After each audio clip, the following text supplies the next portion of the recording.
भाई दिल्ली गुजरात रहने वाले मजदूर प्रवासी का कहना है कि अब की बार इलेक्शन में है तो उनको वोट देने आना, घर आना जरूरी है क्या? कि नहीं आएगा तो उनका नाम कट जाएगा क्या? देखिए, मेरा ये कहना है कि वोट आपका अधिकार है, आके देना चाहिए। इससे आपकी हिस्सेदारी तय होगी, आपके अंदर भी जागरूकता आएगी। लेकिन अगर आप नहीं आते हैं तो ऐसा कुछ भी नहीं है कि आपका नाम कट जाए। ये सरासर गलत है। देखिए, जितने बाहर मजदूर प्रवासी लोग हैं, बम्बई दिल्ली वाले, है कि नहीं, आप अपने हक वोट का है ना इस्तेमाल करना चाहते हैं तो आप घर आके, है कि नहीं, सच का साथ दे सकते हो। अपने गांव को, है कि नहीं, विकसित बनाना चाहते हो तो आप आके अपने वोट का इस्तेमाल कर सकते हो। मगर ये बात गलत है। नेताजी ने कहा कि भाई ये बात गलत है कि जो नहीं आएगा उनका नाम कट जाएगा।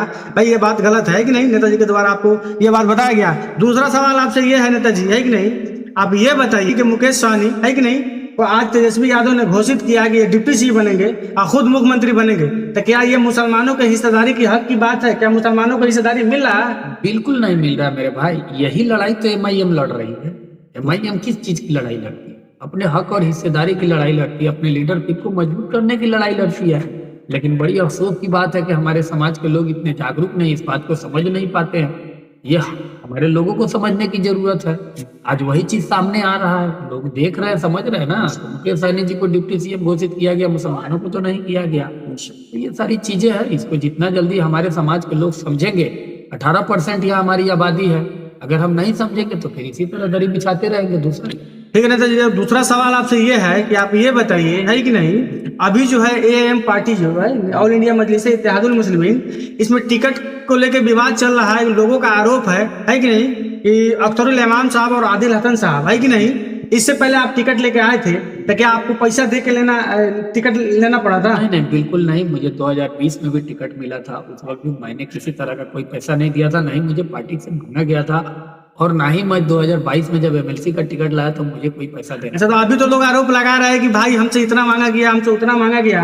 क्या यह बात सच है? देखिए, पार्टी को बदनाम किया जा रहा है। देखिए, मैं एक ही बात कहूंगा इसमें कि इसमें सच्चाई कितनी है वो मुझे तो नहीं पता, लेकिन इतना मैं जरूर एक्सेप्ट करता हूँ कि थोड़ा सा हम लोग का कम्युनिकेशन गैप हुआ है। यानी बात करने में थोड़ी ट्रांसपेरेंसी में हम लोग से भी कमी ये हुई है। हालांकि अख्तरुल इमान साहब ने इस बात को बार बार कहा कि भाई जितने भी लोग तैयारी कर रहे हैं ये मान के चले कि टिकट किसी एक को ही मिलना है, 4 को तो मिलना नहीं है। अगर वो पहले से ही सोच रहे हैं कि नहीं मिलना, उनको पता होना चाहिए, नहीं आते, नहीं झंडा उठाते। और दूसरी बात ये बताइए, है कि नहीं अकरम भाई, आप ये बताइए, है कि नहीं, कि एआईएम पार्टी ऑल इंडिया मजलिस इत्तेहादुल मुस्लिमीन अगर बिहार में, है कि नहीं, सरकार बनती है तो उसका उद्देश्य क्या है कि नहीं?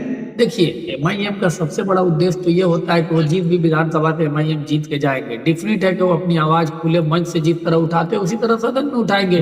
वहाँ की जो समस्या है उसके प्रति आवाज उठाएंगे। आप देखिए, अख्तरुल इमान साहब का ट्रैक रिकॉर्ड उठा के देख लीजिए कि अपने विधानसभा में उन्होंने कितने का काम कराया। तीसरे चौथे नंबर पर है पूरे बिहार में। लगभग 17 से 18 करोड़ का उन्होंने काम कराया है। तो ये एमआईएम की पहचान है, काम करना और कराना। हैदराबाद में भी आप काम का रिकॉर्ड आप एमआईएम का देख सकते हो, और बिहार में भी जहां एमआईएम है वहां का रिकॉर्ड आप देख सकते हैं। जाते जाते आप ये बताइए, है कि अब्दुल सालिम चतुर्वेदी साहब के साथ जो हुआ है टिकट का हेर फेर, है कि नहीं, क्या ये सही हुआ है? बहुत सारे लोग हैं ना मौलाना सालिम चतुर्वेदी साहब से जुड़े हुए थे और उनको टिकट ना मिलने की वजह से मायूसी नजर आया है फेसबुक मीडिया, सोशल मीडिया पे। तो आपका इसमें क्या कहना है? देखिए, मेरा यही कहना है कि अब्दुल सालिम चतुर्वेदी साहब हमारे भी बहुत करीबी हैं, हम उनको दिल से पसंद करते हैं, इसमें कोई दो राय नहीं है।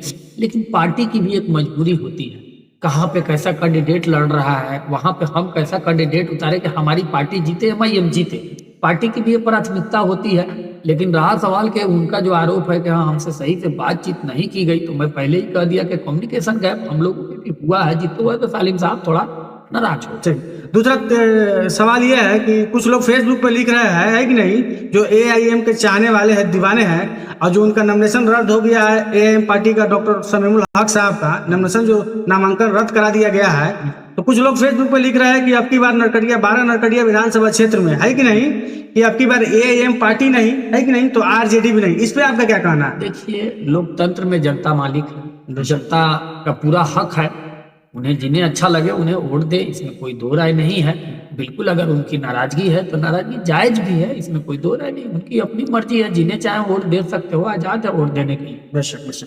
ठीक है दोस्तों, मिलते हैं अगली बार। है कि नहीं, आप इस वीडियो में आपको क्या समझ में आया, आप अपनी प्रतिक्रिया वीडियो के कमेंट बॉक्स में जरूर दीजिए, है कि नहीं। आप इन बातों से कितने सहमत हो और आप अपनी राय वीडियो के कमेंट बॉक्स में जरूर लिखिए। दोबारा इंटरव्यू अकरम भाई से किया जाए, है कि नहीं, किसी और मुद्दे पे जो आपके दिल और दिमाग में होगा वो कमेंट बॉक्स में दीजिए, मैं दोबारा इनसे सवाल पूछूंगा और आप तक पहुंचाऊंगा। ठीक है, अस्सलाम वालेकुम।